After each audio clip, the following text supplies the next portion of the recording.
Você imagina Jesus em cima de um jumentinho, para lá e para cá, e muitas vezes andando.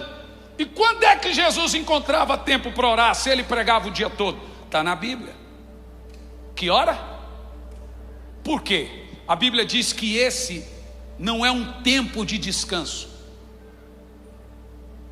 Isaías 62, versículo 6 ao 7. Vai ter um tempo de descanso, mas o texto agora diz: não descansem, e nem dei a Deus descanso. Orar é não descansar e não dar a Deus descanso. Por que você deve descansar? Quem aqui ama toda a sua família? Levanta a mão. Quem aqui daria a sua vida pela sua família? Não precisa dar a vida não, é só orar por ela.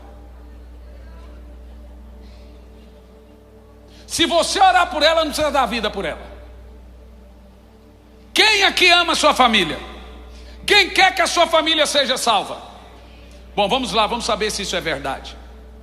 Se você diz que você ama a sua família e quer que a sua família seja salva ao mesmo tempo, e a Bíblia diz que a oração do justo tem poder em seus efeitos. Quem aqui é justo? Por que a sua família não está salva? De duas uma: ou você não é justo, ou você não ora. Justo você é, porque não depende de você. Tendo agora, pois, sido justificados pela fé, Romanos 5, primeiro, tende paz com Deus, ou seja, justificado pela fé. Então a minha justiça não depende da minha obra, por isso que eu sou justo. Se dependesse também, se eu tivesse a responsabilidade de 1% da minha salvação, eu estaria no inferno. Graças a Deus eu não consigo me salvar, então Deus enviou Jesus. Então eu sou justo. Então só me resta uma outra resposta: se a minha família não está salva, não é porque eu não sou justo o suficiente, é porque eu não oro o suficiente. Mas eu disse que eu amo. Isso significa que 90% dos nossos parentes, amigos, vizinhos, de quem amamos, se morrer hoje vai para o inferno. E você não se importa, mas diz que se importa.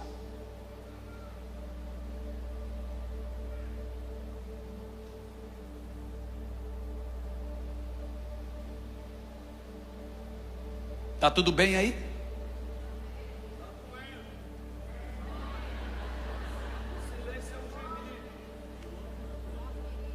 Meu irmão,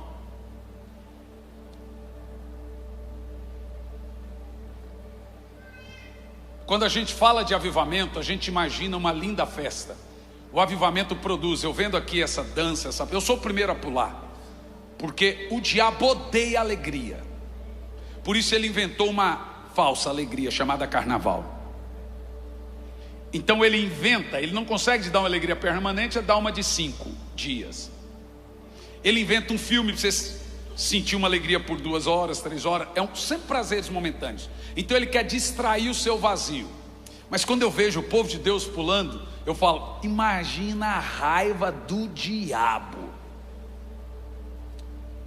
O avivamento gera isso. Mas quando nós falamos de avivamento, a ideia dele é de uma carne podre, um bicho morto no meio da estrada, de uma árvore ou seca, ou sem fruto, ou com fruto caindo podre. Deus só vai trazer uma mensagem de avivamento quando ele perceber que algo na igreja dele não está bem. E ele não está falando de milagre, não está falando de sinais, ele está falando de relacionamento com ele. Os 12 profetas do Velho Testamento tiveram a mesma mensagem: voltem-se para mim. Vamos ver um texto dos 12 profetas menores, são chamados de avivalistas. Joel 2, versículo 12. Voltem-se para mim. Olha o texto: como alguém se volta para Deus? Joel 2:12. Com jejuns e orações. Ou seja, quando a Bíblia diz o meu povo se esqueceu de mim, ela não está falando de culto, que isso é muito, Deus é ritualístico, Deus não abre mão de seus louvores, da sua festa, de seus cultos, da reunião do congregar, de ir a um lugar em nome do Senhor junto com os irmãos. Mas quando Jesus fala do meu povo se esqueceu de mim, olha esse texto, ele diz: voltem-se para mim. Ele não está falando de relação uns com os outros, porque muitas vezes eu me relaciono com o irmão do louvor que eu faço parte, o meu grupo de louvor, eu tenho uma boa relação com o ministério infantil porque eu faço parte, tenho uma boa relação até com a instituição, mas eu não tenho uma boa relação com Deus. Na realidade, entre nós, entre eu e ele, há somente um silêncio. Agora, pastor, e quando a gente não consegue orar? A culpa é sua, não é dele, porque ele só dá água para os sedentos. É a terra seca que clama pela chuva, não é a chuva que clama pela terra seca. Na realidade, a falta de fome que eu tenho por Deus mostra simplesmente a minha indiferença para com Ele. Para mim é indiferente. Ou seja, Deus prefere lidar com uma prostituta do que com um crente frio.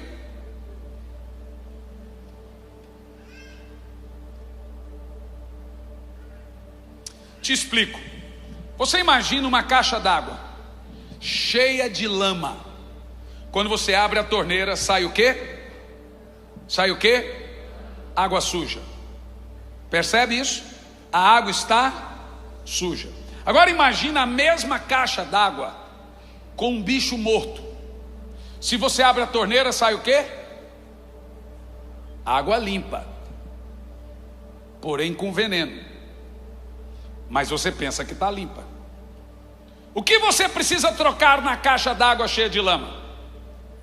A caixa? Não. A caixa d'água com a água suja, se você começar a mandar água limpa, a lama vai indo embora, vai indo embora, vai indo embora, vai indo embora, e a água começa a vir limpa. Mas se a caixa tiver com bicho morto, não adianta trocar a água, tem que trocar a caixa. Não adianta você falar, orar, falar e falar: Senhor, eu não vou mais brigar, não vou mais falar palavrão. Não é a torneira que você tem que trocar. Não adianta você falar uma coisa com a boca se tem um bicho morto lá dentro. É a caixa. Não adianta você simular um cristianismo, uma fé, chorar aqui na igreja um santo, em casa um satanás.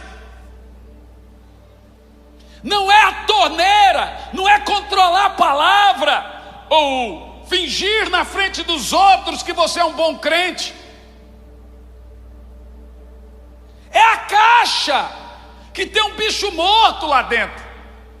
Então não adianta, irmão, você simular uma fé, se Deus sabe que lá no fundo você não tem nenhum pingo de interesse por Ele. Então, como construir uma relação com Deus? Agora que você entendeu, e eu não estou falando isso para atingir você ou de raiva de você, eu nem te conheço. Eu estou te falando porque é verdade.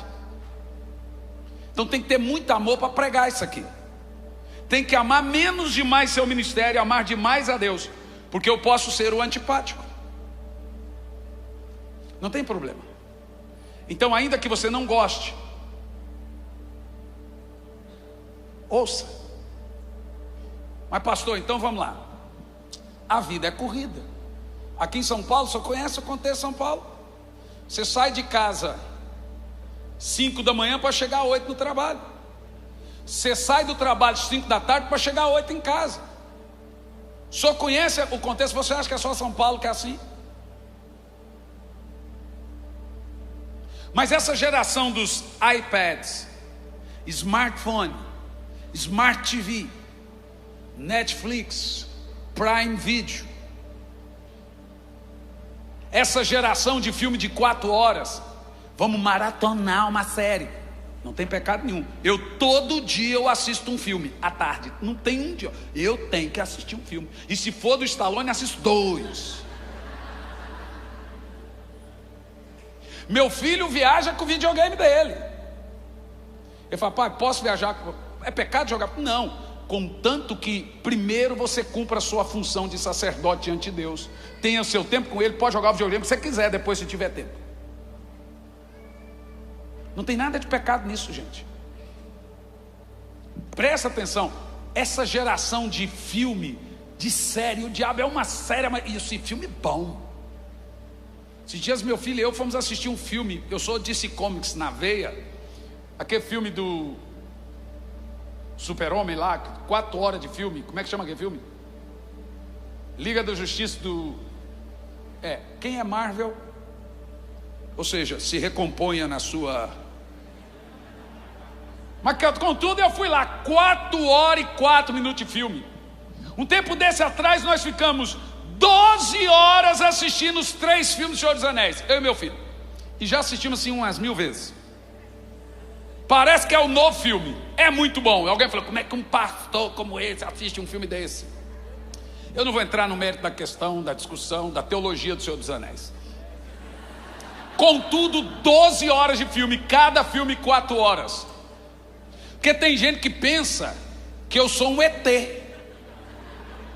que eu não assisto filme, que eu não vou no cinema com a minha filha. Esses dias eu me peguei no cinema assistindo Frozen. E aí fomos assistir Minions 2, não é? Aí eu ria, morria de chorar. Minha filha olhou para mim e falou: uai, pai, qual é a graça? Eu falei: o filme. Eu ria que eu chorava de tanto rir. E ela não ria. Quer dizer, a parte que eu achava engraçada ela não achava, a parte que ela achava engraçada eu... A questão não é essa. Essa geração dos smartphones, Smart TV, WhatsApp, Snapchat, Instagram, Facebook, Twitter, essa geração de Netflix, Prime Video, HBO Plus, só vai provar uma coisa: que a falta de oração nunca foi por falta de tempo. Sempre haverá tempo para aquilo que é prioridade. A oração de ontem não substitui a de hoje. Porque eu pequei ontem, hoje eu pequei de novo.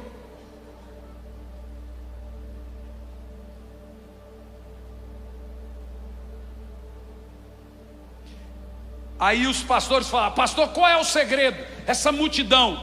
Ele fala assim: o segredo é isso que vocês acabaram de desprezar. A minha vida de oração.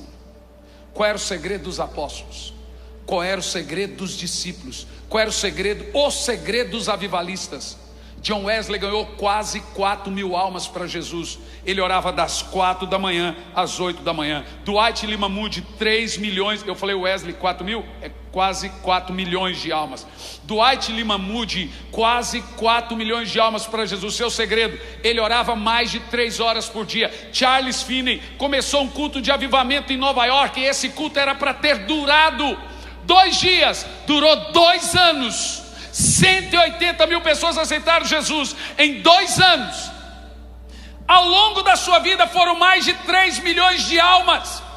Um menino chamado Evan Roberts, um garoto de 16 anos, ele começou a orar pela salvação do país de Gales.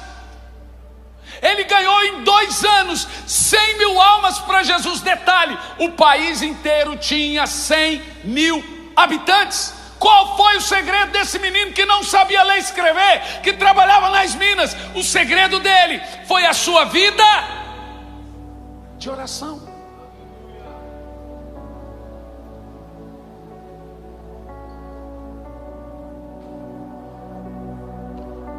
Em 1700, preste muita atenção nisso, nasceu uma ideologia diabólica. E o mundo mudou por causa dessa ideologia. Então você tem na entrada de 1700, na Inglaterra, um iluminista chamado John Locke. Na França, 2 iluministas, chamado Voltaire e outro Rousseau. Eles mudaram a ideia do mundo de família, de Deus e de governo. Eu sei que as universidades ensinam isso como uma coisa boa, mas ali foi quando a coisa começou a dar errado. Na Inglaterra, John Locke começou a mostrar para as pessoas a ideia de que você não tem que buscar um Deus.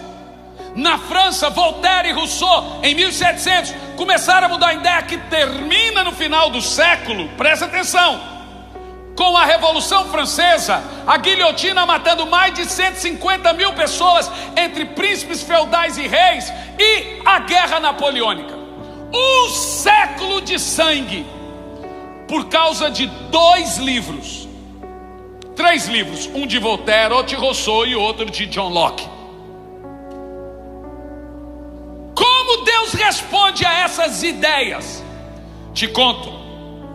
Desde 1400, um grupo de homens chamado Hussitas, presta atenção nisso, que vem de John Hus. John Hus começou a pregar, cheio do fogo de Deus.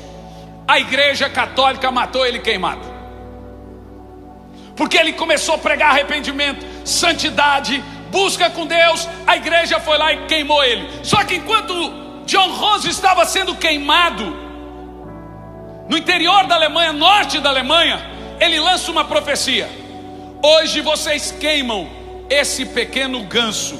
Ele foi chamado apelidadamente de pequeno ganso. Daqui 100 anos Deus vai levantar um cisne que vocês não vão conseguir queimar, chamado Martim Lutero. Ele profetiza Lutero. E agora um grupo de gente que passaram a ser chamado de pietistas, que vem da palavra piedade. Esse grupo de irmãos permaneceram a mensagem de John Hus, de santidade, de oração, de busca pelo Espírito Santo. Esse grupo de irmãos permaneceram a paixão pelo Senhor, mas eram perseguidos. A ideia da igreja na época era que quem podia orar ou ler a Bíblia era só os padres. Então dali vem Madame Guyon, Diane Guyon, que foi presa por ensinar a ouvir a Deus. Esse negócio de ouvir a Deus não existe, gente. Ou seja, vai lá no padre, que ele intercede, e aí ele ora, mas você não pode orar. Então eram perseguidos. Esses hussitas ou pietistas, que vem da palavra piedade, busca a Deus, passaram a ser perseguidos por muitos anos, quando entre 1700 nasce as ideias satânicas do iluminismo, inglês e francês. Voltaire e Rousseau na França, John Locke na Inglaterra. Como que Deus reage a essa ideia? Na realidade, avivamento não é a ação de Deus. Avivamento é reação de Deus. Avivamento não é quando Deus age, é quando Deus reage. Avivamento não é ataque, é contra-ataque. Evangelismo é a obra da igreja no mundo. Avivamento é a obra de Deus na igreja. Todos os textos de avivamento na Bíblia, não são textos de atividade de Deus diretamente com o mundo.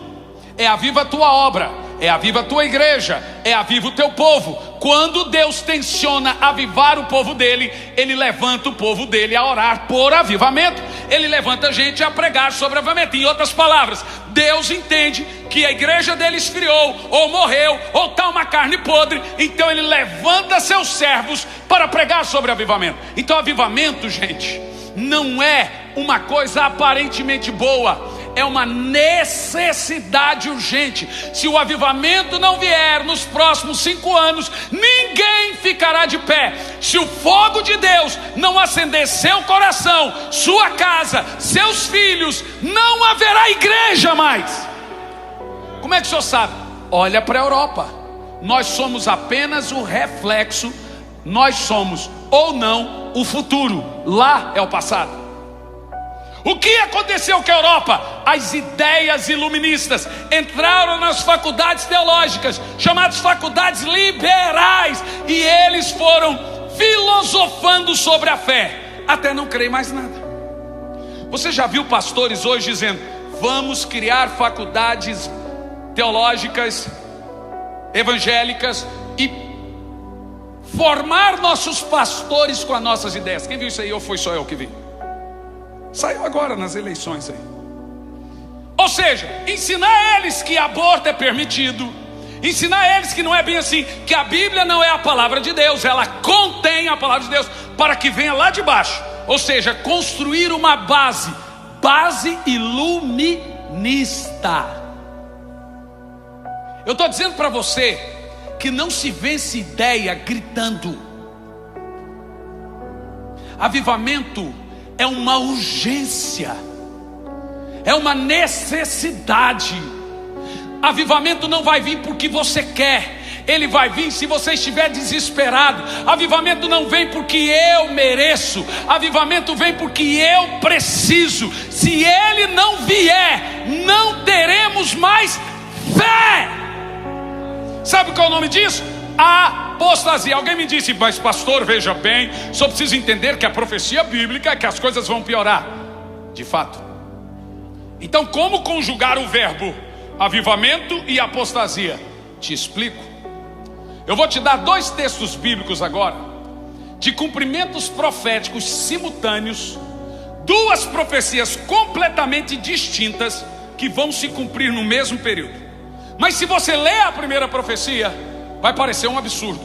Quando você lê a segunda, você vai perceber que acontece no mesmo período que nós.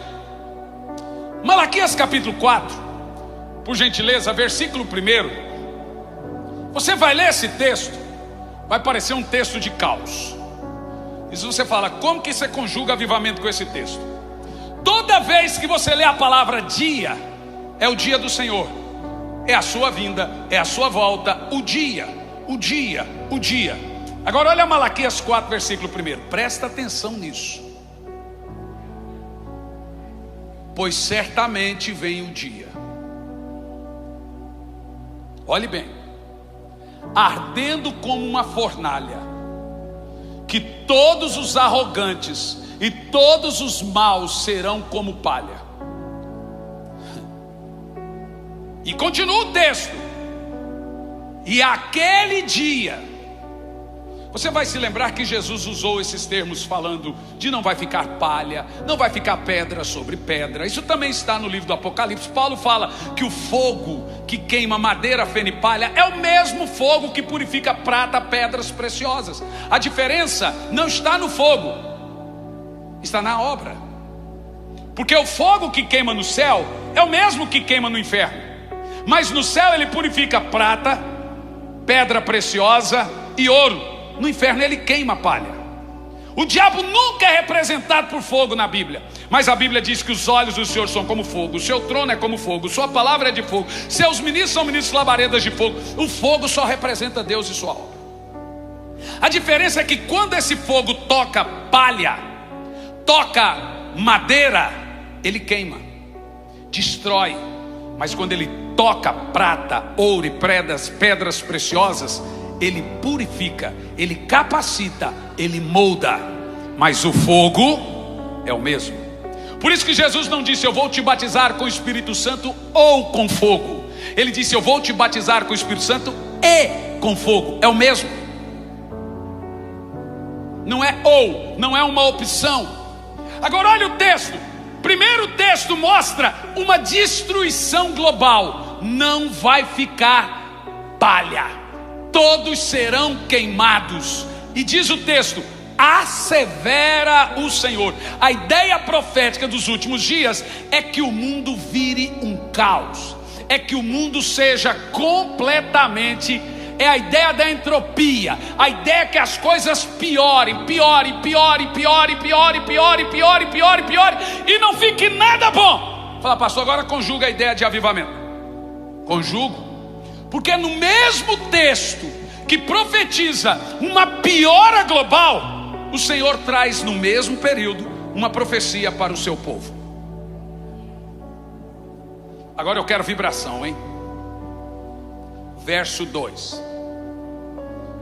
Aqui nós temos um português experimental. É tipo assim: esse texto é para todos, Mas para você, presta atenção, o mundo será destruído, as ideias serão desfeitas. Estava meu filho e eu pregando, estávamos em Brasília.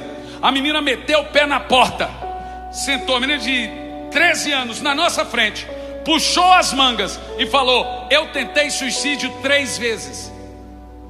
A menina com 13 anos de idade. Agora em Boston, enquanto eu estava pregando, a menina saiu de dentro da igreja, foi no banheiro e puxou a corda.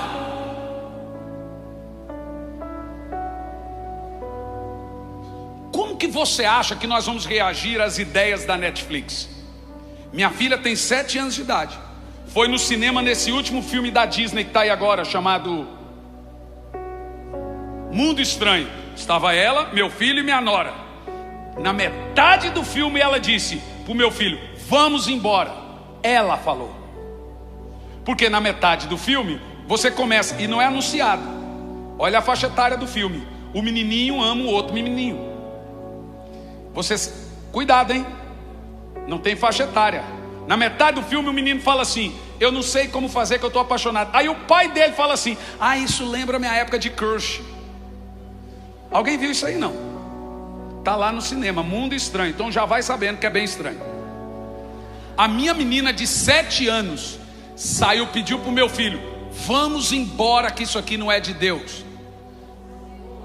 Quem ensinou para ela? Agora me diga, presta atenção. Olha para mim o meu desespero. Irmão, eu estou desesperado. Porque se Deus não visitar nossas crianças culturalmente, em 15 anos não há mais nada. Ou nossos filhos, netos, sobrinhos são visitados por Deus. Então eu fui com a minha filha e falei: escolha um presente. De repente você começa a perceber que em todas as lojas de brinquedo agora estão vendendo brinquedo de negócio de bruxa, como é que chama? Não, o caldeirão é o brinquedo mais vendido hoje das meninas. Caldeirão de bruxinha, desse tamanho nas lojinhas de brinquedo. Então vende o caldeirão, vende a varinha, vende o livrinho de bruxaria. Sabe para que idade? 5 anos, 10, 8 anos. Você acha que você vai segurar sua filha? Você acha que você vai controlar seu filho? Então eu estava, se você pesquisar, dá um Google aí agora. Esse negócio dá um Google, ficou famoso esses dias. Dá um Google aí agora. No Google você vai achar assim, ó, drogas digitais. Então agora uma menina de 10 anos de idade entrou em coma por overdose de LSD. Depois de 30 dias fazendo o exame, os médicos perceberam: como é que essa menina está com overdose? Ela nunca ingeriu uma droga, então deu overdose de LSD. Como? Sabe o que foram descobrir? Hoje há 18 tipos de chamadas drogas digitais. Digita aí, drogas digitais. Sabe como é que elas vêm? Por ondas sonoras. A menina ficava no fone de ouvido, o TikToker foi jogando em ondas sonoras. Ou seja, a droga, o prazer, ativa na nossa cabeça um negócio chamado campo dos prazeres e dispara a dopamina e deixa seu corpo dependente. Eles descobriram que a música faz o mesmo efeito. Então eles colocaram em ondas sonoras a maneira de destravar no cérebro da pessoa a dependência química. O mesmo efeito da cocaína, do LSD, da maconha, só que no fone de ouvido. Falei: gente, o diabo se superou. Quase eu ouvi o diabo falando assim: não, essa daí eu não tenho nada a ver, isso aí eles inventaram. Irmão, dá para você pensar? Então eu corri para Deus e falei: meu Deus, eu tenho uma filha de 7 anos, meu filho vai casar, eu vou ter netos. Nós precisamos de um avivamento que dure, um avivamento que vai pegar uma faixa etária. Hoje eles estão com 8, com 5, com 7, com 10, mas daqui 10 anos eles serão os de 20, 20 e poucos anos. É o famoso avivalista profeta dos próximos dias, ou Zé Droguinha.